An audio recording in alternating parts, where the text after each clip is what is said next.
Price the lord. Joyful விசிஐயோட online சர்வீஸ்க்கு உங்க எல்லாரையும் நாங்கள் அன்போடு கூட வரவேற்கிறோம். இப்பொழுது கூட வேதத்திலிருந்து சங்கீதம் 121வது பகுதியை வாசிப்போம். எனக்கு ஒத்தாசை வரும் பர்வதங்களுக்கு நேராக என் கண்களை ஏறெடுக்கிறேன். வானத்தையும் பூமியும் உண்டாக்கின கர்த்தரிடத்திலிருந்து எனக்கு ஒத்தாசை வரும். உன் காலை தள்ளாட ஒட்டார், உன்னை காக்கிறவர் உறங்கார். இதோ இஸ்ரவேலை காக்கிறவர் உறங்குவதும் இல்லை, தூங்குவதும் இல்லை. கர்த்தர் உன்னை காக்கிறவர், கர்த்தர் உன் வலது பக்கத்திலே உனக்கு நிழலாய் இருக்கிறார். பகலிலே வெயிலாகிலும் இரவிலே நிலவாகிலும் உன்னை சேதப்படுத்துவதில்லை. கர்த்தர் உன்னை எல்லா தீங்குக்கும் விலக்கி காப்பார். அவர் உன் ஆத்துமாவை காப்பார். கர்த்தர் உன் போக்கையும் உன் வரத்தையும் இது முதற்கொண்டு என்றென்றைக்கும் காப்பார். ஆமேன். இப்பொழுது கூட சிஸ்டர் நேஹா அவர்கள் ஜெபிப்பார்கள். அப்பா ஆண்டவரே, துதிக்கிறோம் ஆண்டவரே, ஸ்தோத்திரம் கர்த்தாவே. இசப்பா, அந்த நல்ல நாளை கொடுத்த கிருபைக்காக நன்றி இசப்பா. இசப்பா, இந்த ஆன்லைன் சர்வீஸ் பார்த்து கொண்டு இருக்கிற அனைவரையும் நீங்க தொடர்ந்து இசப்பா துதித்து ஆராதிக்க நீங்க கிருபை செய்யுங்க, ஆசீர்வதிங்க இசப்பா. இசப்பா, நீங்க அவங்க கூட பேசுங்க இசப்பா. இசப்பா, இந்த நேரத்துல கூட இசப்பா நீங்க பண்ண நன்மைகளுக்காக இசப்பா நாங்க நன்றி சொல்லி துதி பாட போகிறோம் இசப்பா. இயேசு நாமத்தில் ஜெபிக்கிறோம் நல்ல பிதாவே, ஆமென். ஆமேன். ஹல்லேலூயா. நம்ம எல்லாரும் உற்சாகமா தேவனுக்கு நன்றி சொல்லி ஒரு பாடலை நாம் பாடுவோம். கர்த்தர் நம்மளோட வாழ்க்கை எத்தனையோ நன்மைகளை செய்திருக்கிறார். நம்மளோட தடைகள் வந்த நேரத்துல கர்த்தர் நம்மளுக்கு வெற்றியை கொடுத்திருக்கிறார். சோர்ந்து போன நேரத்துல நம்ம தேவன் பலப்படுத்தி இருக்கிறார். அவர் அநேக நன்மைகளை நம்மளோட வாழ்க்கையில செய்திருக்கிறார். ஒவ்வொரு நாளும் நம்ம நன்றி உள்ளவர்களா இருக்கணும். அந்த நன்றிகள் எல்லாம் நினைத்து நம்ம அவரை துதித்து ஒரு பாடலை பாடுவோம்.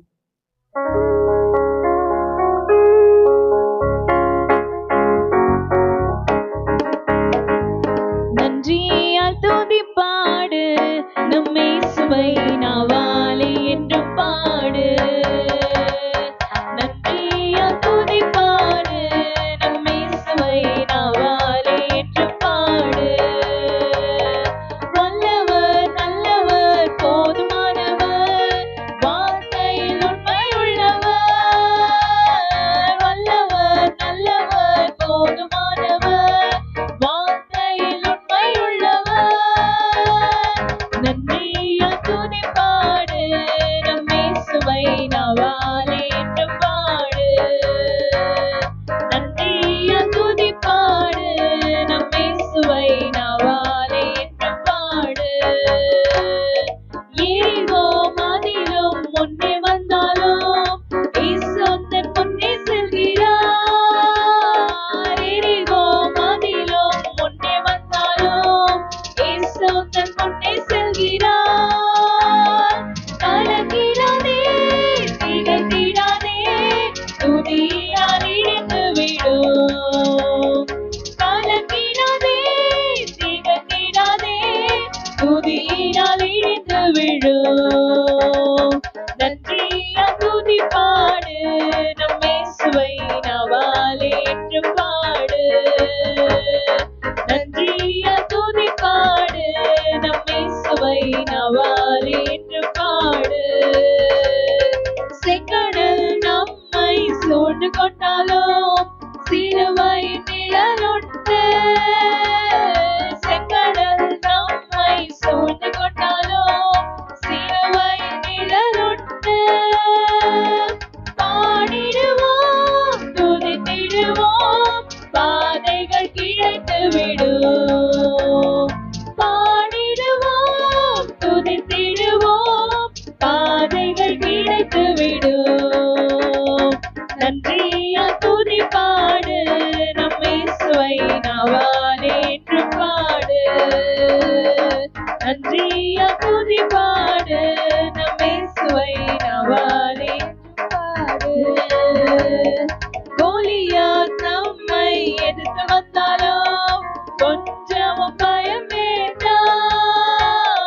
கோலியாத் நம்மை எதிர்த்து வந்தாலும் கொஞ்சமும் பயம் வேண்டாம். இயேசு என்னும் நாமம்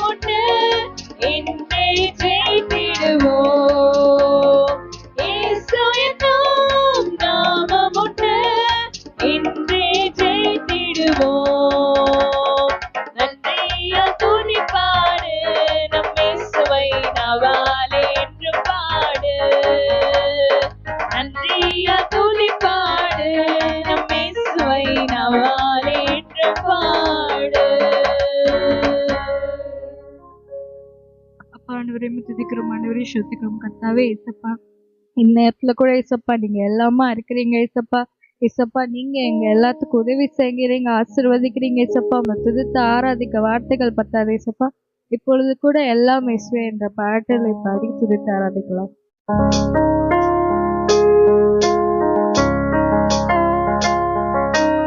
எல்லாம் இயேசுவே, எனக்கெல்லாம் இயேசுவே, தொல்லை மிகும் இவ்வுலகில் துணை இயேசுவே. எல்லாம் இயேசுவே, எனக்கெல்லாம் இயேசுவே, தொல்லை மிகும் இவ்வுலகில் துணை இயேசுவே. ஆயினும் சகாயனும் நேயனும் ஓவாயனும், ஆயினும் சகாயனும் நேயனும் ஓவாயனும், நாயனும் எனக்கன்பான ஞானமான வாழனும். எல்லாம் இயேசுவே, எனக்கெல்லாம் இயேசுவே, தொல்லை மிகும் இவ்வுலகில் துணை இயேசுவே. எல்லாம் இயேசுவே, எனக்கெல்லாம் இயேசுவே, தொல்லை மிகும் இவ்வுலகில் துணை இயேசுவே. தந்தை தாயின் அஞ்சனம் பங்கிலோ சிநேகிதர், தந்தை தாயின் அஞ்சனம் பங்கிலோ சிநேகிதர், சந்தோட சகல யோக சம்பூரண பாக்கியமோ. எல்லாம் இயேசுவே, எனக்கெல்லாம் இயேசுவே, தொல்லை மிகும் இவ்வுலகில் துணை இயேசுவே. எல்லாம் இயேசுவே, எனக்கெல்லாம் இயேசுவே, தொல்லை மிகும் இவ்வுலகில் துணை இயேசுவே. கவலையில்லாருதம் கங்குலின் ஜோதியும், கவலையில்லாருதம் கங்குலின் ஜோதியும், கஷ்ட நோய் படுக்கையிலே கை கண்ட ஔஷதம். எல்லாம் இயேசுவே, எனக்கெல்லாம் இயேசுவே, தொல்லை மிகும் இவ்வுலகில் துணை இயேசுவே. எல்லாம் இயேசுவே, எனக்கெல்லாம் இயேசுவே, தொல்லை மிகும் இவ்வுலகில் துணை இயேசுவே. போதக பிதாவுமே போக்கினில் வரத்தேனில், போதக பிதாவுமே போக்கினில் வரத்தேனில், ஆதரவு செய்யும் கூட்டாளியும் என் தோழனும். எல்லாம் இயேசுவே, எனக்கெல்லாம் இயேசுவே, தொல்லை மிகும் இவ்வுலகில் துணை இயேசுவே. எல்லாம் இயேசுவே, எனக்கெல்லாம் இயேசுவே, தொல்லை மிகும் இவ்வுலகில் துணை இயேசுவே. ஹல்லேலூயா. ஆண்டவரே உமக்கு நன்றி செலுத்துகிறோம் இயேசப்பா. எங்களுக்கு எல்லாம் நீங்க தான் ஆண்டவரே. அப்பா எங்க தாயும் நீங்க தான், எங்க தகப்பனும் நீங்க தான், எங்க நண்பரும் நீங்க தான் இயேசப்பா. எங்களோட உற்றார் உறவினர் ஆண்டவரே அப்பா, எங்கள் எல்லாமுமா இருக்கிற எங்கள் தேவனே உண்மை நாங்க துதிக்கிறோம் ஸ்தோத்திரிக்கிறோம் அப்பா. ஆண்டவரே அப்பா, எங்களுக்கு எல்லாமுமா இருக்கிற தேவனே உமக்கு நன்றி செலுத்துகிறோம் இயேசப்பா. நீ செய்த நன்மைகள் அநேகம் ராஜா. ஆண்டவரே அப்பா, விவரிக்க முடியாத தகப்பனே. ஆண்டவரே அப்பா, எல்லா நன்மைகளுக்காக உமக்கு நன்றி. நீர் வாக்கு பண்ணினவர், உண்மையுள்ள தேவன், வாக்கு மாறாதவர் தகப்பனே இயேசப்பா. உண்மை நாங்கள் நன்றியோடு கூட துதிக்கிறோம் ஸ்தோத்திரிக்கிறோம். எங்களுக்கு எல்லாமா இருந்து எங்களை ஒவ்வொரு நாளும் வழிநடத்துகிற கிருபைக்காக உமக்கு நன்றி ஆண்டவரே அப்பா. இந்த ஆராதனை முழுவதுமாய் எங்களை வழிநடத்தினீங்க அப்பா. உங்களுடைய பிரசன்னத்தை உணர்ந்தமைக்காக நன்றி செலுத்துகிறோம் தகப்பனே. மீதியான வேலையை உங்களுடைய பலத்த கருத்தில் நாங்கள் ஒப்புக் கொடுக்கிறோம். ஆவியானவர் எங்களை வழிநடத்துவீராக. இயேசுவின் நாமத்தினால் ஜெபிக்கிறேன் என் ஜீவனுள்ள நல்ல தகப்பனே, ஆமென். கர்த்தருக்கு ஸ்தோத்திரம். இந்த காணொலியை காண்கின்ற அனைவரையும் கர்த்தராகிய இயேசு கிறிஸ்து நாமத்திலே அன்போடு கூட வரவேற்கிறேன்.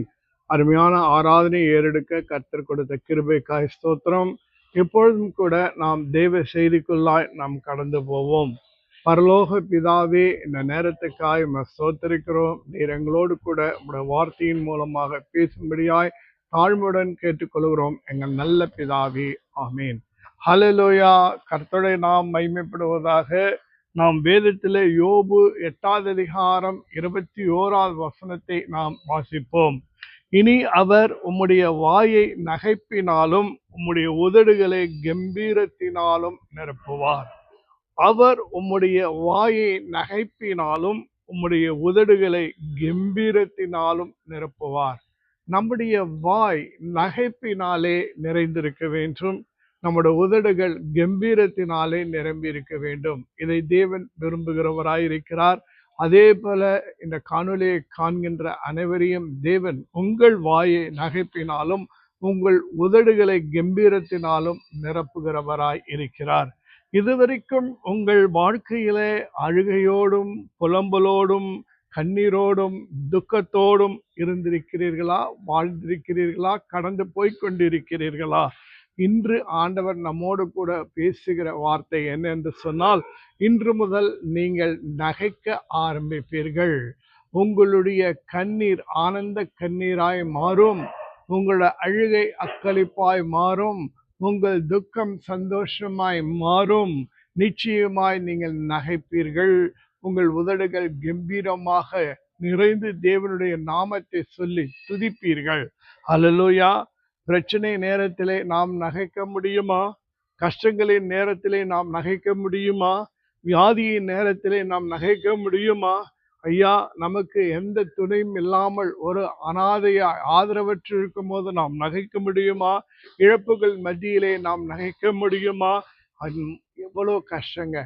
இப்படிலாம் பிரச்சனைகள் மத்தியில வாழ்ந்து கொண்டிருக்கும் போது, நெருக்கத்தின் மத்தியில வாழ்ந்து கொண்டிருக்கும் போது, அந்தகார சக்திகள் வல்லமையிலே வாழ்ந்து கொண்டிருக்கும் போது, இருளின் அதிகாரத்துக்குள்ளாய் வாழ்ந்து கொண்டிருக்கும் போது, சமாதானம் இல்லாத ஒரு குடும்பத்துக்குள்ளாய், ஒரு சமாதானம் இல்லாத ஒரு உலகத்துக்குள்ளாய், சமாதானம் இல்லாத ஒரு வேலையில் நம்ம சமாதானம் இல்லாத ஒரு வாழ்க்கையை வாழ்ந்து கொண்டிருக்கும் போது நாம் சந்தோஷமா இருக்க முடியுமா?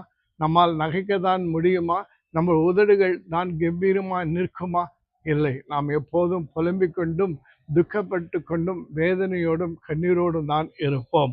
ஆனால் கர்த்தர் இன்றைக்கு நம் வாழ்க்கையில சொல்லுகிறார், சகலத்தையும் அவர் மாற்ற வல்லவர். அல்லேலூயா. நம் தேவனால கூடாத காரியம் எதுவுமே இல்லைங்க. கர்த்தரால் எல்லாம் கூடும் ஆண்டவர். பாருங்க, சங்கீதம் 126வது அதிகாரத்திலே 1-2 வசனங்களை நாம் வாசிக்கும் போது, சியோனின் சிறையிருப்பை கர்த்தர் திருப்பும் போது சொப்பனம் காண்கிறவர்கள் போல் இருந்தோம்.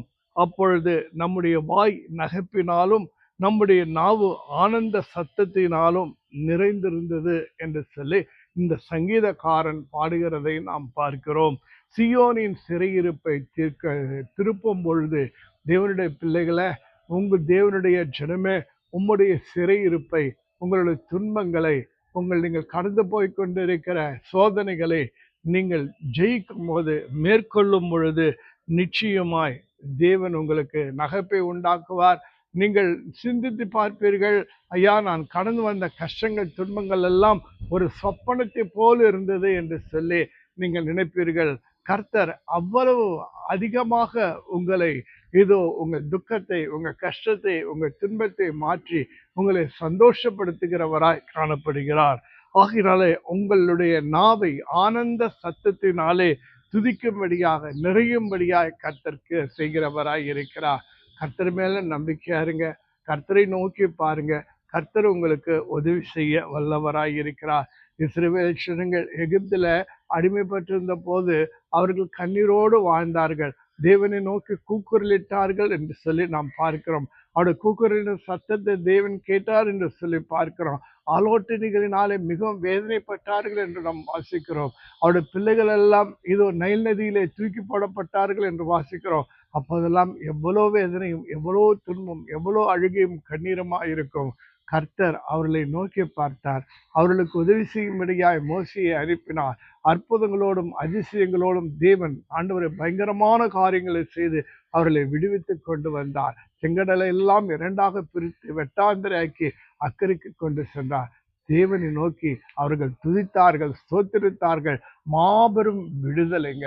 சத்துருடத்தில் அவங்க மாபெரும் விடுதலை, அடிமை தினத்தில் விடுதலை. அவர்கள் வாய் நகைப்பினாலும் அவர்கள் உதடுகள் கம்பீரத்தினாலும் நிறைய செய்தார். அதே போலதான் பாபிலோன்ல அவர்கள் அடிமை பெற்றிருந்த போது அவர்களை தேவன் விடுவிக்கும் போது அவர்கள் வாய் நகைப்பினாலும் அவருடைய உதடுகள் கம்பீரத்தினாலும் நிரம்பிச்சு. ஆம், இன்றைக்கு நீங்க எந்த அடிமை தனத்தில் இருக்கீங்களோ, எந்த பிரச்சனையில இருக்கிறீங்களோ, எந்த வியாதி வேதனையில இருக்கிறீங்களோ, எந்த கடன் பிரச்சனை இருக்கிறீங்களோ, எந்த விதமான சூழ்நிலை நீங்கள் இருக்கிறீர்களோ, சமாதானம் இல்லாத ஜீவன் ஜீவித்துக் கொண்டிருக்கலாம். ஆண்டவர் உங்கள் சிறையிருப்பை மாற்றப் போகிறார். ஒரு கைதிக்கு சந்தோஷம் இருக்குமா? சிறையா இருக்குமோ, சிறைப்பட்டு இருக்குமோ அவனுக்கு சந்தோஷம் இருக்குமா, அவனுக்கு சமாதானம் இருக்குமா? ஆனால் கர்த்தர சிறையிருப்பை மாறும்போது, அவன் விடுதலை அடையும் போது எவ்வளவு சந்தோஷம் அடையுமா? அதே மாதிரிதான் தேவன் உங்கள் சிறையிருப்பை மாற்றுவார். ஆம், பாருங்கள், யோபுவினுடைய வாழ்க்கையில அவன் சிறைப்படுத்தப்பட்டிருந்தான். அவனுக்கு எல்லாவற்றையும் இழந்து போனான். பிள்ளைகள் இழந்து போனான், அந்தஸ்து மரியாதை எல்லாம் இழந்து போனான், சரீர ஆரோக்கியத்தை இழந்து போனான். ஏன் அவன் மனைவி கூட தேவனை தூஷித்து விட்டு மரித்து போன்று சொல்லும் அளவுக்கு அவன் பிரச்சனைகள் ஊடே கடந்து போனான். பிசாசின் சோதனை அவ்வளோ பெரியதாக இருந்தது. ஆனால் கர்த்தர் அவன் சிறையிருப்பை மாற்றும் போது இரட்டத்தனையான நன்மைகளை, ஆசீர்வாதங்களை அவன் பெற்றுக்கொண்டான். உன் வாழ்க்கையில் அப்படிதான்.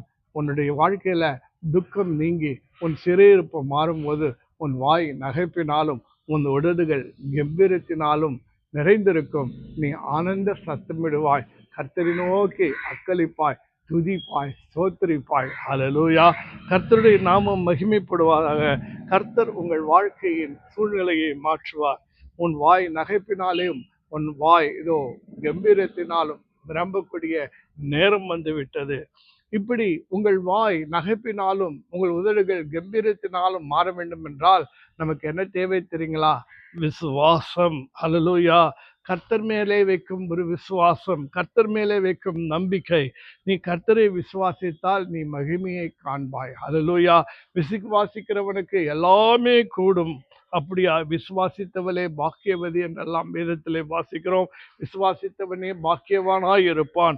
விசுவாசம் இல்லாமல் தேவனிடத்திலே பிரியமாய் இருப்பது கூடாத காரியம். ஏனென்றால் தேவனிடத்திலே சேர்கிறவன் அவர் உண்டென்றும் அவர் தம்மை தேடுகிறவர்களுக்கு பலன் அளிக்கிறவர் என்றும் விசுவாசிக்க வேண்டும் என்று சொல்லி எபிரேயர் 11வது அதிகாரத்திலே 6வது வசனத்திலே நாம் வாசிக்கிறோம். தேவஜனமே, காணொலியை காண்கின்றவர்களே, இன்றைக்கு சமாதானம் இல்லாமல், சந்தோஷம் இல்லாமல், துக்கத்திலும் வேதனையிலும் நீங்கள் கடந்து போய் கொண்டிருக்கலாம். ஆனால் கர்த்தர் மேலே நம்பிக்கை வையுங்கள், அவரை விசுவாசியுங்கள். அவர் உங்களுக்கு உதவி செய்ய வல்லவராய் இருக்கிறார். உங்கள் வாழ்க்கையில அற்புதங்களை செய்வார். அவர் உங்கள் வாழ்க்கையை மாற்றிக்கூட வல்லமை மிக்கவராய் இருக்கிறார். இப்போதும் பாருங்கள், முதலாவது காரியம், தேவனுடைய வல்லமையை விசுவாசியுங்கள். அப்ரஹாமுக்கு 100 வயது வரைக்கும் அவனுக்கு குழந்தையே கிடையாதுங்க. அவன் சரீரம் கூட செத்து போச்சுன்னு சொல்லி நாம் வேதத்துல வாசிக்கிறோம். ஆனால் வேதத்துல ரோமர் புஸ்தகம் 4வது அதிகாரத்தை 21வது வசனத்துல இப்படியாய் வாசிக்கிறோம். தேவன் வாக்குத்தத்தம் பண்ணினதை நிறைவேற்ற வல்லவராயிருக்கிறார் என்று முழு நிச்சயத்தோடு நம்பி தேவனை மகிமைப்படுத்தினான், விசுவாசித்து மகிமைப்படுத்தினான். ஆகினாலே விசுவாசத்திலே அவன் வல்லவனாய் இருந்தான். ஹல்லேலூயா. தேவன் வாக்குத்தத்தம் பண்ணினதை நிறைவேற்ற வல்லவராயிருக்கிறார் என்று முழு நிச்சயத்தோடு நம்பி தேவனை மகிமைப்படுத்தி விசுவாசத்தில் வல்லவனானான் என்று அப்ரஹாமை குறித்து சொல்லப்படுகிறது. அவன் ஒரு சரீரம் செத்தவன், 100 வயது ஆகிறது. ஆனால் அவனுக்கு குழந்தை பிறக்கிறது. காரணம் என்ன தெரியுங்களா? தேவனுடைய வாக்குத்தத்தத்தை விசுவாசித்தான். ஹல்லேலூயா. இன்றைக்கு உங்களுக்கு விசுவாசம் தேவை. நீங்கள் விசுவாசித்தீர்கள் என்றால் தேவனுடைய மகிமையை காண முடியும். ஒரு திமிர்வாதக்காரன் இருந்தான். அவனை யாரும் சுகப்படுத்த முடியாத ஒரு சூழ்நிலை. அவன் வாழ்க்கையே வீணாய் விட்டது. ஆனால் 4 நண்பர்கள் அவனுக்கு இருந்தார்கள். அவர்கள் ஆண்டவரை விசுவாசித்தார்கள், இயேசுவை விசுவாசித்தார்கள். எத்தனையோ தடைகள் வந்த போதும் கூரையை பிரித்து தன்னுடைய நண்பனை இதோ இயேசுவுக்கு முன்பாக அந்த வீட்டிற்குள் விடுகிறார்கள். கர்த்தர் அவளுடைய விசுவாசத்தை பார்த்து அந்த திமிர்வாதக்காரனுடைய பாவங்களை மன்னித்து உன் படுக்கையை எடுத்துக்கொண்டு நட என்று சொல்லுகிறார். அல்லேலூயா. அவன் எழுந்து நடக்கிறவன் எப்படி போயிருப்பான் தெரியுங்களா? சிரிச்சுக்கிட்டே போயிருப்பான், சந்தோஷமா போயிட்டு இருப்பான், கர்த்தரை ஸ்தோத்திரித்து கொண்டு போயிருப்பான். அல்லேலூயா. விசுவாசம் தேவைங்க நமக்கு. விசுவாசித்தால் நீங்க தேவனுடைய வல்லமையை நீங்க காண முடியுங்க. 38 வருஷமா பெதஸ்தா குளத்துல படுத்திருந்த ஒரு வியாதிஸ்தான். அவனை பார்த்து ஆண்டவர் கேட்ட ஒரே ஒரு கேள்வி, நீ சொஸ்தமாக விரும்புகிறாயா? 38 வருஷமா அவனுக்கு உதவி செய்யறவங்க யாருமே இல்லை. அவன் வாழ்க்கையே இந்த பெதஸ்தா குளத்துல தான், வியாதிஸ்தர்கள் மத்தியில தான் அவன் வாழ்க்கை. அவனுக்கு உதவி செய்யவோ அவன் கூட இருக்கவோ யாரும் இல்லை. அவன் நீண்ட நாள் வியாதிக்காரன் என்பதை இயேசு அவனை கண்டு, நீ சொஸ்தமாக விரும்புகிறாயா என்று கேட்டார். அவன் சொன்னான், இயலாமையை சொன்னான். ஆனாலும் கர்த்தருடைய இரக்கமோ கர்த்தருடைய தெய்வம் கிருபையும் அவனை சுகமாக்கிற்று. இந்த செய்தி கூட தேவனுடைய தெய்வங்க, தேவனுடைய இரக்கங்க உங்கள் விசுவாசத்தை தூண்டும்படியாய், உங்களுக்கு நம்பிக்கை உண்டாக்கும்படியாய் தேவன் இந்த செய்தியை கொடுக்கிறார். நீ அழுது கொண்டிருக்கிறாயா, நீ புலம்பிக் கொண்டிருக்கிறாயா? இன்றைக்கு ஆண்டவர் உன் வாழ்க்கையை அதோ ஆச்சரியமாக மேன்மையாக இதோ உன்னுடைய வாழ்க்கை எல்லோரும் பார்க்கும் பொழுது இதோ அவர்களும் விசுவாசத்துக்குள் வரும்படியாக வாழ்க்கை அற்புதமாய் மாற்றி கொடுப்பா. உன் துக்கத்தை சந்தோஷமாய் மாற்றி கொடுப்பா. அழுது கொண்டிருக்கிற நீ உன் நகைக்க செய்வார். இதோ வாயை கம்பீரத்தினால் நிரப்பார். கர்த்தர் இதை செய்ய வல்லவராய் இருக்கிறார். ஹல்லேலூயா. கர்த்தருடைய நாமம் மகிமைப்படுவதாக. இன்னொரு காரியத்தை கூட நான் சொல்லுகிறேன் பாருங்க. தேவன் உண்மை உள்ளவர் என்று விசுவாசியுங்கள். நாம் வாசிக்கிறோம் எபிரேயர் 16வது அதிகாரத்துல நாம் 11வது வசனத்தை வாசிக்கிறோம். விசுவாசத்தினாலே சாராலும் வாக்குத்தத்தம் பண்ணினவர் உண்மையுள்ளவர் என்று எண்ணி கர்ப்பம் தரிக்க பலனடைந்து வயது சென்றவளாயிருந்தும் பிள்ளையை பெற்றார். அல்லேலூயா. தேவன் நமக்கு எத்தனை வாக்குத்தத்தங்களை கொடுத்திருக்கார் தெரியுங்களா? நம்முடைய துன்பத்தில் இருக்கும்போது நம் துன்பம் நீங்கும்படியாய் வாக்குத்தத்தங்கள் உண்டு. திருமணத்துக்காக வாக்குத்தத்தங்கள் உண்டு, வேலைக்காக வாக்குத்தத்தங்கள் உண்டு, ரட்சிப்புக்காக வாக்குத்தத்தங்கள் உண்டு, பிள்ளை பேற்றுக்காக வாக்குத்தத்தங்கள் உண்டு. எத்தனையோ வாக்குத்தத்தங்கள் நமக்கு உண்டு. அத்தனை வாக்குத்தத்தங்களை நீங்கள் விசுவாசிங்கள். வாக்குத்தத்தம் பண்ணினவர் உண்மை உள்ளவர் என்று விசுவாசிங்கள். இந்த சாரால் இந்த வாக்குத்தத்தம் பண்ணினவர் உண்மை உள்ளவர் என்று சொல்லி அவள் விசுவாசித்தாள். ஆகையினாலே அவள் கர்ப்பம் தரிக்க பலனடைந்தாள் என்று வாசிக்கிறோம். ஏனென்றால் அவளுடைய வயது 90 வயது. அவளுடைய கர்ப்பமும் செத்து போயிருந்தது. ஆனால் வாக்குத்தத்தத்தை விசுவாசித்தாள். அந்த வாக்குத்தத்தம் மன்னினவர் உண்மையுள்ளோர் விசுவாசித்தாள். அந்த வாக்குத்தத்தம் மன்னினவர் பொய் சொல்வது இல்லை என்று விசுவாசித்தாள். ஆகையினாலே அந்த 90 வயதிலும் அவள் கர்ப்பம் தரித்து இதோ ஈசாக்கு என்று ஒரு குழந்தையை பெற்றெடுத்தாள். பொய் சொல்ல தேவன் மனிதன் அல்ல, அவர் பொய்யுரையாத தேவன். ஹல்லேலூயா. வாக்கிலே உண்மையுள்ளவராய் இருக்கிறார். ஆகினால் தான் 1 ராஜாக்கள் 8வது அதிகாரத்திலே 15, 24 2 வசனங்களை நாம் வாசிக்கும் போது வாக்கினாலே சொன்னதை கரத்தினாலே நிறைவேற்றுவார். ஹல்லேலூயா.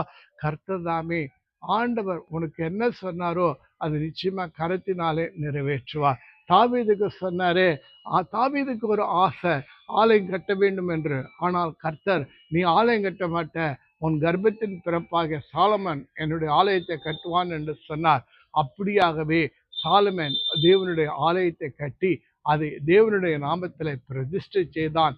தேவ ஆவியானவர் கர்த்தருடைய மகிமை அந்த ஆலயத்தின் மீது இறங்கிற்று. அங்கு பணி செய்கிற ஆசாரியர்கள் அவங்க பணி செய்யாத அளவுக்கு, அந்த அளவுக்கு தேவ மகிமை அந்த ஆலயத்தை நிரப்பிற்று என்று சொல்லி நாம் வாசிக்கிறோம். ஆகினாலே இன்றைக்கு ஆண்டவர் உங்களுக்கு என்ன வாக்குத்தத்தம் பண்ணினாரோ வாக்குத்தத்தங்களை விசுவாசிங்க. வாக்கினால் சொன்னதை அவர் நிச்சயமாய் நிறைவேற்றுவார். கர்த்தர் உங்கள் துக்கத்தை சந்தோஷமாய் மாற்றுவார். உங்கள் வாயை நகைப்பினாலே நிரப்புவார். உதடுகளை கம்பீரத்தினால் நிரப்புவார். மற்றவர்களுக்கு நீங்கள் சாட்சியை நிற்பீர்கள். மற்றவரிடத்தில் சொல்வீர்கள், என் இயேசு எனக்கு சுகம் தந்தார், என் இயேசு என்னை ரட்சித்தார், என் இயேசு அவர் வாக்குத்தத்தம் பண்ணினதை என் வாழ்க்கையில் நிறைவேற்றினார் என்று உங்கள் உதடுகளினாலே கம்பீரமாய் சொல்வீர்கள், நகைப்போடு சொல்வீர்கள். ஏனென்றால் உங்கள் துக்கம் மாறி ஆனந்த களிப்போடு நீங்கள் இருப்பீர்கள். ஆகினாலே நகைப்போடு உங்களுடைய சந்தோஷத்தோடு உங்கள் சமாதானத்தோடு மற்றவர்களோடு கூட நற்செய்தியை பகிர்ந்து கொள்வர்களாய் நீங்கள் இருப்பீர்கள். கர்த்தருடைய நாமம் மகிமைப்படுவதாக. ஆதியாகமம் 21வது அதிகாரத்தில் 5, 6 வசனங்களை வாசிக்கும் போது, தன் குமாரனாக ஈசாக்கு பிறந்த போது அப்ரஹாம் 100 வயது இருந்தான். அப்போது சாரால், தேவன் என்னை நகைக்க பண்ணினார் என்று சொல்லி இதை கேட்கிறவர் யாவரும் என்னோடு கூட நகைப்பார்கள் என்று சொல்லுகிறார். ஆம், அவளுடைய சந்தோஷத்துக்கு அளவே இல்லை. கணவனுக்கு 100 வயது, எனக்கு 90 வயது. அவருடைய சரீரமும் செத்து போச்சு, என்னுடைய கர்ப்பமும் செத்து போச்சு. ஆனால் எங்களுக்கு ஆண்டவர் வாக்குத்தத்தம் பண்ணினதை உண்மை உள்ளவராய் இருந்து நிறைவேற்றினார். இப்போது அந்த குழந்தைக்கு நான் ஈசாக்கு என்று பெயர் வைக்கிறேன். ஈசாக்கு என்று சொன்னால் நகைப்பு என்ற அர்த்தமாகும். இதுவரைக்கும் குழந்தை இல்லாமல் துக்கத்தோடு நகைக்க முடியாமல் மலடி என்ற பட்டத்தோடு கூட வாழ்ந்து வந்தார். இப்பொழுது அவள் மலடி இல்லை, ஒரு பிள்ளைத்தாட்சியாய் மாற்றிவிட்டார். சரித்திரம் படைக்கும் முற்பிதாக்கள் ஒருவனாக ஈசாக்கை அவள் பெற்றெடுத்தார். எவ்வளவு சந்தோஷமாயிருக்கும். ஹல்லேலூயா. மூணாவது ஒரு காரியத்தை சொல்லி நான் முடிக்கிறேன். என் ஜெபத்தை தேவன் கேட்டார் என்று விசுவாசியுங்கள். ஹல்லேலூயா. மூணாவது, ஆண்டவர்கிட்ட என் ஜெபம் பண்ற, எனக்கு கஷ்டம் இருக்கு, துன்பம் இருக்கு, எவ்வளவோ பிரச்சனை இருக்கு, கஷ்டம் இருக்கு, இக்கட்டான நேரத்தில் இருக்க, நெருக்கத்தில் இருக்கிற, ஆனாலும் ஆபத்து நேரத்தில் கர்த்தரை நோக்கி நாம் கூப்பிடும்போது அவர் நம்முடைய ஜெபத்தை கேட்டு அவர் உத்தரவு அருளி நம்மை மகிமைப்படுத்துகிறவராய் இருக்கிறார். என்னை நோக்கி கூப்பிடு, அப்போது நான் உனக்கு உத்தரவு கொடுத்து நீ அறியாதும் எட்டாதுமான பெரிய காரியங்களை அறிவிப்பேன் என்று கர்த்தர் சொல்லியிருக்கிறார். கேளுங்கள் கொடுக்கப்படும், தேடுங்க ஆண்டவர் சொல்லியிருக்கார். கேட்கிறவன் எவனும் பெற்றுக்கொள்வானாம். உங்களுக்கு சௌக்கியத்தை ஆரோக்கியத்தை வரப்பண்ணி பரிபூர்ண சத்தியத்தை வெளிப்படுத்துவார். நீங்கள் என்னிலும் என் வார்த்தை உங்களிலும் நிலைத்திருந்தால் நீங்கள் கேட்டுக்கொள்வதோ அது செய்யப்படும் என்று சொல்லியிருக்கிறார். என் நாமத்தில் நீங்கள் எதை கேட்டாலும் அதை நான் செய்வேன், குமாரன் பிதா மகிமைப்படும் முறையா நான் செய்வேன் என்று வாக்குத்தத்தம் பண்ணியிருக்கிறார். ஆகினால் ஆண்டவரை நோக்கி விசுவாசத்தோடு ஜெபம் பண்ணுங்க. நாம் மார்க் 11:24 வாசிக்கிறோம். ஜெபம் பண்ணும் போது எவைகளை கேட்டுக்கொள்வீர்களோ அவைகளை பெற்றுக்கொள்வோம் என்று விசுவாசிங்கள், அப்பொழுது அவைகள் உங்களுக்கு உண்டாயிருக்கும் என்று சொல்லுகிறேன். ஹல்லேலூயா. ஜெபம் பண்ணும்போது விசுவாசத்தோடு ஜெபம் பண்ணுங்க. எப்படின்னா, ஆண்டவர்கிட்ட கேட்கிறேன், நான் பெற்றுக்கொள்வேன் என்று விசுவாசத்தோடு ஜெபம் பண்ணுங்க. பர்த்திமேயுன்னு ஒரு குருடன் இருந்தான். அவன் உரத்த சத்தமா தாவீதுக்குமானே எனக்கு இறங்கும் என்று சொல்லி கேட்டான். ஆண்டவர் அவனுடைய சத்தத்தை கேட்டு, அவன் விசுவாசத்தின் சத்தத்தை கேட்டு அவரால் கடந்து போக முடியல. அவனை அழைத்து வாருங்கள் என்று சொல்லுகிறார். பர்த்திமே அழைத்து வருகிறார்கள். ஆண்டவர்கிட்ட ஆண்டவர் அவன்கிட்ட கேட்கிறாரு, நான் அவனுக்கு என்ன செய்யணும்னு சொல்லு. அவன் சொல்றான், ஆண்டவரே நான் பார்வை அடைய வேண்டும். அப்போ ஆண்டவர் அவன் மேல கை வச்சு சொல்றாரு, உன் விசுவாசத்தின்படி ஆக கடவுது. அப்போ பாருங்க, அவன் கேட்டது பார்வை. ஆண்டவரும் சொன்னார் உன் விசுவாசத்தின். அப்பொழுதே அவனுக்கு பார்வை வந்து விட்டது. இயேசுவுக்கு பின்னாக செல்ல ஆரம்பித்து விட்டான். பார்த்தீர்களா, அவன் விசுவாசித்தான். ஆண்டவர்கிட்ட விசுவாசத்தினால ஆண்டவர்கிட்ட ஜெபம் பண்ணான். ஆண்டவரே எனக்கு பார்வை வேண்டும் என்று சொல்லி கர்த்தர் அவன் கேட்க, அவனோட விசுவாசத்தோடு கேட்டதுனாலே அவன் விசுவாசத்தின்படி ஆக கருதுன்னா அப்பொழுது அவனுக்கு பார்வை கிடைச்சிச்சு. பாருங்க, இன்னைக்கும் உங்க வாழ்க்கையில அப்படிதாங்க. ஒரு 12 மாடல்ல ஒரு ஸ்திரீ இருந்தா, எவ்வளவோ மருத்துவர்களை பார்த்துட்டா, எவ்வளவோ மருந்துகளை வாங்கி சாப்பிட்டுட்டா, ஆனா அவர்கள் உதிரத்துல வியாதி இருந்தது, யாராலும் சுகப்படுத்த முடியல, ஆசை இல்லாமல் கரைந்து போய் விட்டது. இயேசு கிறிஸ்து குறித்து கேள்விப்பட்டால் அவர் மீது நம்பிக்கை வைத்தார். அவர் வஸ்திரத்தை தொட்டாலாக நான் சொஸ்தமாகவேன் என்று சொல்லி அவன் நம்பலாம். அதே மாதிரி இயேசு வஸ்திரத்தை தொட்ட உடனே சொஸ்தமானான். அருமையான தேவ பிள்ளைகளை, விசுவாசம் ரொம்ப முக்கியம். கேளுங்கள், விசுவாசத்தோடு கேளுங்கள். அல்லேலூயா. ஒரு குஷ்டரோகி கூட இருந்தான். ஆண்டவரே உமக்கு சுத்தமானால் என்னை சுத்தமால் கூடும் என்று சொல்லி ஒரு சின்ன ஜெபம் பண்ணான். அதான் உடனே அவனுக்கு ஆண்டவரை மனதுருகி அவன் மேலே கையை வச்சு எனக்கு சித்தம் உண்டு சுத்தமாக என்று சொல்ல அவரை சுகப்படுத்தினான். இது மாதிரி ஏராளமான விஷயங்கள், அற்புதங்கள், அதிசயங்கள்லாம் நாம் கேட்டிருக்கிறோம். வேதத்தில் இருக்கிறது, நாம் அனுபவித்திருக்கிறோம். 3 காரியங்கள். 1, விசுவாசியுங்கள். இரண்டாவது, தேவனுடைய வாக்குத்தத்தங்களை விசுவாசியுங்கள். 3வது, நீங்க ஆண்டவர்கிட்ட ஜெபம் பண்ணுங்க. இந்த 3மே விசுவாசத்தினால் நிறைந்திருக்க வேண்டும். 1, விசுவாசம் தேவை. 2வது, வாக்குத்தத்தத்தை விசுவாசிங்கள். 3வது, நீங்கள் ஜெபத்தை விசுவாசமாய் ஏறிடுங்கள். உங்கள் வாழ்க்கையில எல்லாமே மாறி போகும், அற்புதங்கள் உண்டாகும். நீ தேவனுடைய மகிமையை காண்பாய். உன் வாய் நகப்பினாலும் உன் உதடுகளை கம்பீரத்தினால் நிற்பார். நீ ஆனந்த களிப்போடு தேவனை துதித்து ஸ்தோத்திரித்து நாவினாலே கர்த்தரை ஆராதிக்க ஆரம்பித்து விடுவாய். மற்றவர்களுக்கு சாட்சியை நிற்பாய். அன்புள்ள இயேசுவே, இந்த காணொலியை காண்கிற யாரா இருந்தாலும் சரி, அழுகையோடு புலம்பலோடு இருப்பார்கள் என்றால் இன்றைக்கு உம்மை நோக்கி விசுவாசிக்கட்டும். ஆண்டவரே, தேவனே உம்மை நோக்கி விசுவாசிக்க, நம்பிக்கை உன்மேல் வைக்க, கர்த்தர் மேலே பாரத்தை வைத்து விடட்டும். ஆண்டவரே, அவர் உங்களை விசாரிக்கிறவரானபடினால் உங்கள் கவலைகள் எல்லாம் அவர் மேல் வைத்து விடுங்கள் என்று சொல்றபடியா உங்கள் மேல கவலைகளை வைத்துவிட்டு நம்பிக்கையோடு கூட காத்திருக்கட்டும். ஆண்டவரே, இவர்கள் வாயை நகப்பினாலும் எங்க உதடுகளை கம்பீரத்தால் நிரப்புங்க, ஆனந்த சத்தத்தோடு நிரப்புங்க, எல்லா சிறையிருப்பை தேவன் மாற்றுங்க. ஆண்டவரே, அடுத்தது ஆண்டவரே, அப்பா நீங்க எவ்வளவோ வாக்குத்தத்தம் பண்ணியிருக்கேன். வேதத்தை வாசித்து அந்த வாக்குத்தத்தங்களை எல்லாம் நம்பி கரம் வைத்து ஆண்டவரே வாக்குத்தத்தம் பண்ணினவர் உண்மையுள்ளவர் என்று விசுவாசித்து இவர்கள் பலன் கொள்ள உதவி செய்யுங்கப்பா. நீங்கள் வாக்கினாலே சொன்னதை கருத்தினாலே நிறைவேற்றுகிற தேவன் அல்லவா. இவங்களுடைய ஆண்டவரை சமாதானத்தை கொடுங்க, சந்தோஷத்தை கொடுங்க, நாமே ஆனந்தத்தினால் நிரப்புங்கப்பா. ஆண்டவரை நகைப்பினாலே நிரப்புங்கப்பா, கம்பீரத்தினால் நிரப்புங்கப்பா. இவர்கள் விசுவாசத்தோடு ஜெபிக்கணும் ஆண்டவரை. ஜெபத்தில் எதை கேட்பார்கள் பெற்றுக்கொண்டோம் என்று விசுவாசிக்கட்டும் அப்பா. தேவனே உனக்கு நாமத்தின்படியாக உங்களோட வார்த்தையின்படியாக விசுவாசித்து ஜெபிக்கட்டும் ஆண்டவரை. உங்கள் வாழ்க்கை எல்லாம் சந்தோஷம் சமாதானமாக மாறி போகட்டும் என்று சொல்லி ஜெபிக்கிறேன். ஆரம்பம் முதல் முடிவரைக்கும் வழிநடத்தின தேவனுக்கு நன்றி ஆண்டவரை. அப்பா ஆண்டவரே, காணிக்கை கொடுக்கிற பிள்ளைகள் அனைவரையும் ஆசீர்வதிங்கப்பா. இந்த செய்தியை கேட்ட பிள்ளைகள் அனைவரையும் ஆசீர்வதிங்க ராஜா. நன்றி ஆண்டவரை. இந்த ஆண்டவராய் இயேசு இந்த காணொலி மூலமா அநேக மக்கள் ரட்சிக்கப்படவும் உதவி செய்யுங்க ஆண்டவர். நீங்க அற்புதத்தை அதிசயத்தை செய்யுங்க. இயேசுவின் நாமத்தில் ஜெபிக்கிறேன், வேண்டிக் கொள்கிறேன் நல்ல பிதாவே, ஆமென். என் ஆத்மாவே கர்த்தரை ஸ்தோத்திரி, என் முழுவதுமே அவர் பரிசுத்த நாமத்தை ஸ்தோத்திரி. என் ஆத்மாவே கர்த்தரை ஸ்தோத்திரி, கர்த்தர் செய்த சகல உபகாரங்கள் மறவாதே, ஆமென். கர்த்தராய் இயேசு கிறிஸ்துவின் கிருபையும் பிதாவாக தேவனோட அன்பும் பரிசுத்த ஆவியின் அன்னோனியம் ஐக்கியம் சந்தோஷம் ஆருக்கெல்லாம் நம் அனைவரோடு கூட இருப்பதாக. ஆமேன், ஆமேன், ஆமேன். God bless you everybody.